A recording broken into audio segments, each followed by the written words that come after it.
Welcome back. Thank you for staying tuned to Anita's journey.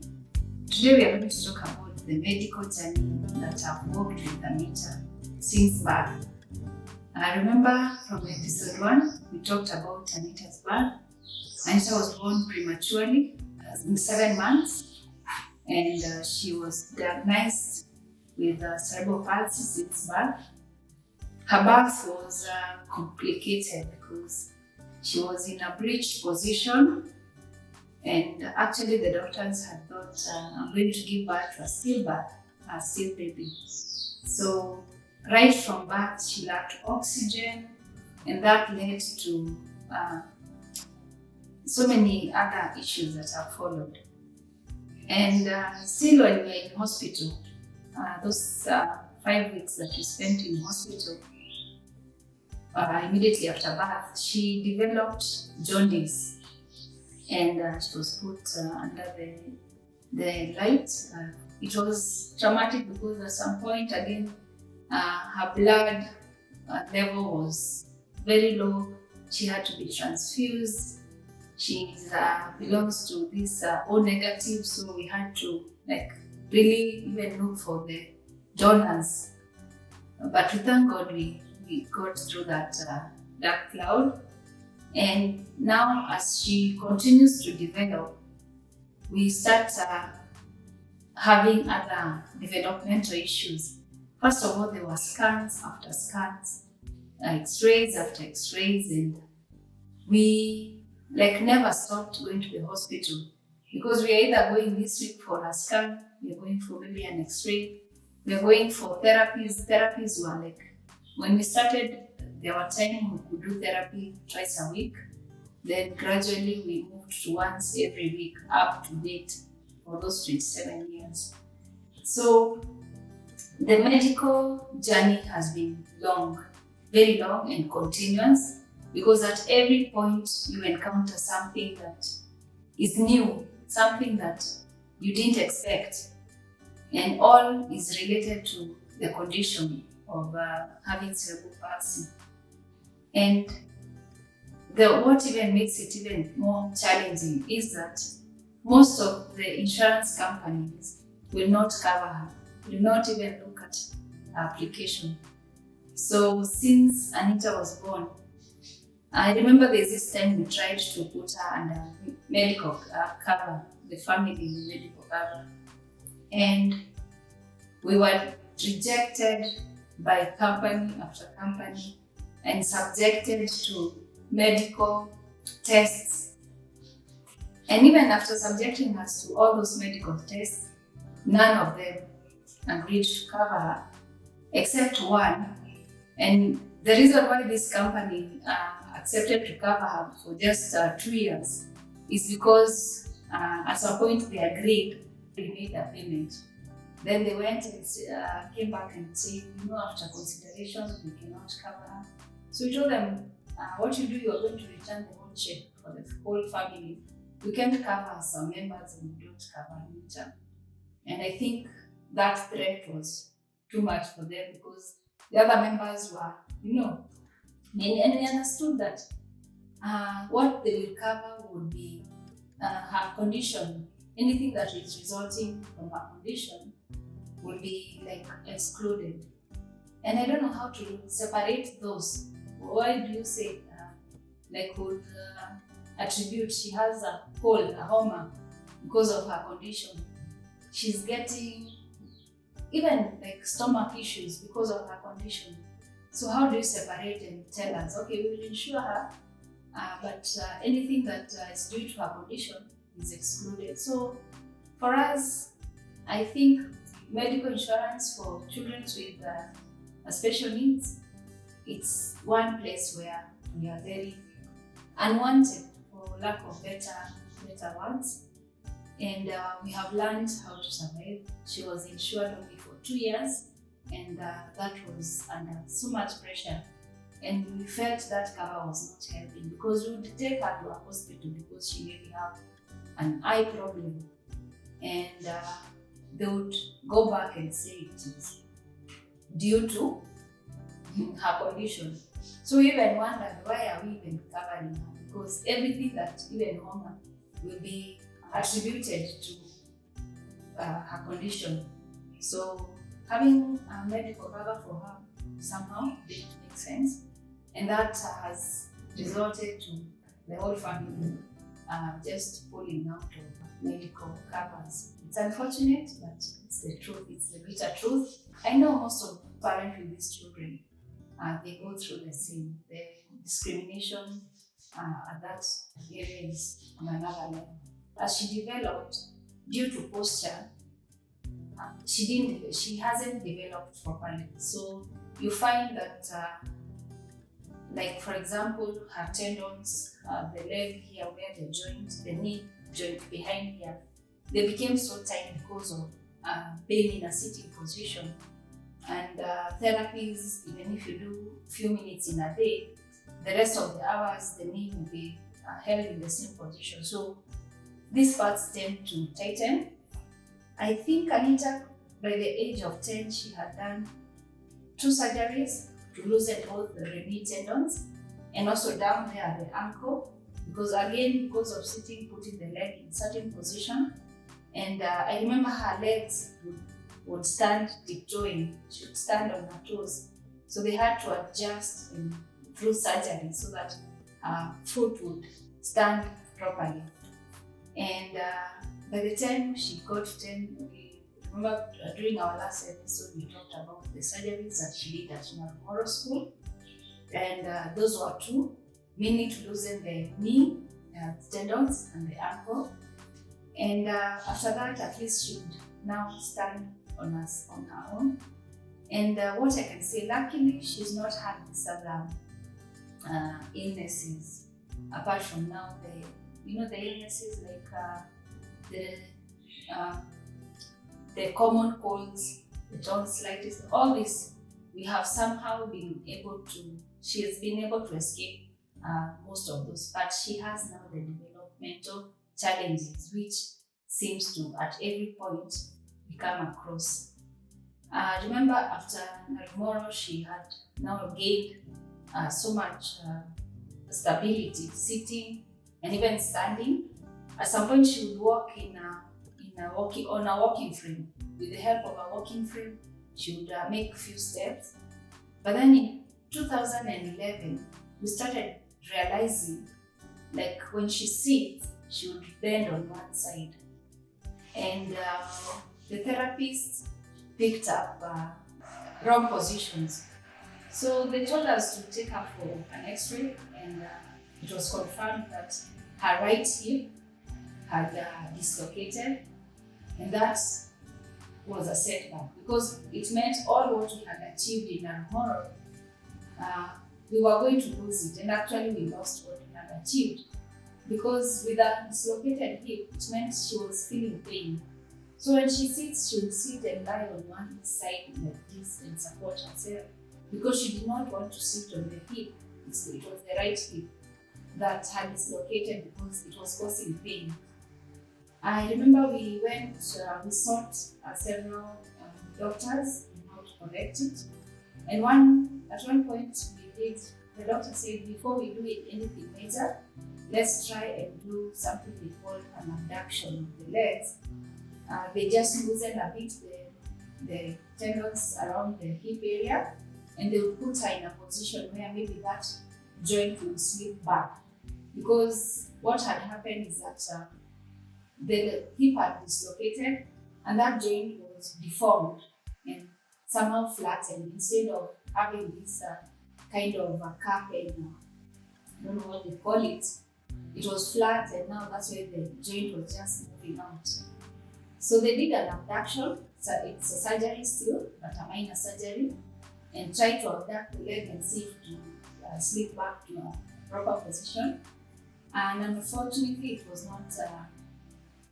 not corrected through abduction. So in 2014, Anita went through a major surgery of removing the hip joint at Hijabi, CQ1, and that was one of the most painful experiences that we encountered, because now it meant the doctors explained that she will now have to live without that joint. And that meant from now on we cannot put her in a standing position, because how do you stand without a joint leg? Then her right leg right now, it can move freely because there is no that joint. She doesn't have that hip joint. And we went through that and she recovered. It was quite involving, but we thank God because she recovered, and we have learned and she has learned to live without that joint. And shortly after the hip was done the surgery, after the surgery, I remember we took her to a dentist. She has also this dental problem, and most of the children with cerebral palsy, they develop a dental problem because of the medication that maybe they used to have for most of them to manage what you call conversions. And she needed to go through dental reconstruction. Again, it was a theatre process. And when she was recovering from this dental surgery, the dentist realized that she's having another issue, which is a rare condition, which is one side was growing faster than the other side. And that was the right side growing faster than the left side. And I think that's what shift had caused the hip dislocation. It's a condition that it's rare, but it's not after a few years. Once she stops developing physically, the condition does not continue. So right now it's, I think, reached its, what do you call it, optimal, and she's okay. And now we had now to start another set of therapy, a new way of therapy, because now the therapies, the therapies that she could do previously of trying to stand and trying to walk, those ones we could not focus on them, because with the hip joint not there was no point of making her to stand or to walk, because that meant that she would never walk or stand. So the therapies now had to change, focus on just building her core and just making sure the muscles are well moved and within the range that they can, the therapists know her range. And from 2014, we now kind of slowed down. It was a moment of, again, discouraged. We were quite discouraged because we felt like all that we had achieved was lost, and we didn't know what else was waiting for us ahead. At around 2016, somebody told me about a treatment, that treatment is on trial. Stem cell therapy. It's a therapy, although you have to be done outside the country, in India, and then it involves also a theatre process. And there's nothing, as long as it's within the acceptable, practices, for Anita will try everything. And we felt, me and my husband, we read so much about stem cell. We met people who had gone through stem cell and asked them questions, and we both agreed that we would take Anita for stem cell. And in 2017, I left here with Anita. I left Kenya and went to India for our first stem cell. And before doing a stem cell, they do a lot of tests. They have to check everywhere. They did a CT scan, they did MRIs, they did everything, every test to make sure that your cells are all, okay, so that they know where to transplant the cells from. And when we reached in India, we discovered that Anita had another problem. She was anemic, and severely anemic, and she could not go through theatre with that low blood count. So we had planned to be in India for a week, but because now they had to elevate her blood hemoglobin level, we stayed in India while trying to, again she was transfused, and we waited another 2 weeks for her to be ready to go to theatre. And during this time she got very sick. And for the first time she got severely sick. She was very weak. She seemed to have the medication that they were giving her. She seemed to, most of the time she was sleeping. Even like chewing food became a problem for her. And at some point I wondered, wow, what has happened to my daughter? We came here thinking we are okay, just a theatre process that we are used to, and back home. But it was different because they had to just make sure she's ready. And it was traumatic. I think that was one of the most traumatic experiences that I've had with her. Because at some point, I thought I would lose her because I was talking to her. She would not listen, she would not respond. She would just look at me, open her eyes and shut them. And I thank God we came out of it. And on the third week, she was able to go to theatre. Although still her hemoglobin was not up to what is expected, but it was to a level where it was acceptable to go through a surgery. So she went through the stem cell and we came back to the country. Coming back to the country is another story for another day, because we almost got stuck in India because for her to be fit to fly, there is a certain threshold that she needs to meet, and she had not met that threshold. We are in India, we've run out of funds, and actually at the airport they are telling us, you can't fly her, she's not fit to fly. But we thank God for the intervention of our great friends. We were able to come back home.